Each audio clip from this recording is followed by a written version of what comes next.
ఎకరాలు ఉన్నా సరే ఇచ్చినాం ఇస్తామని అన్నాడు. మొన్న కేటీఆర్ కూడా అంటుండు అవు బరాబర్ ఇచ్చినాం ఎన్ని ఎకరాలు నీది నీకు రైతును అన్నాడు. ఏమాట అంటే గాయనకి ఎందుకు ఎత్తున్నావు గీనకి ఎందుకు ఎత్తాము ఎల్లేకి ఎందుకు వేసినావు మళ్ళీకి ఎందుకు వేసినావు అని కేటీఆర్ మాట్లాడినాడు మొన్న మీటింగ్ లా.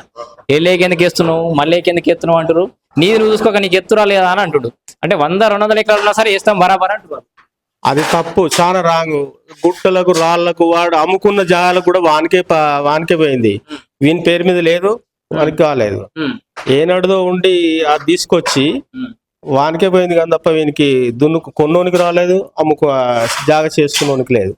ఆ రైతు బంధుతో వచ్చింది ఏముందో బతికేది ఉంది. ఆ రైతు బంధు పెట్టుకున్నోడు ఎవడు అన్ని. ఇప్పుడు ఆ రైతు బంధు పెట్టినావు, అమాలి కొత్త కోసినావు, బారదాని కొత్త కోసినావు, ఇవి అన్ని కట్ చేసి ఆ మున్పు కాంగ్రెస్ ప్రభుత్వంలో ఏమున్నాయి సబ్సిడీ ఇన్కమ్లు ఉండే, ట్రాక్టర్లకు అవన్నీ ఉండే, అవన్నీ సబ్సిడీలు కట్ చేసి నేను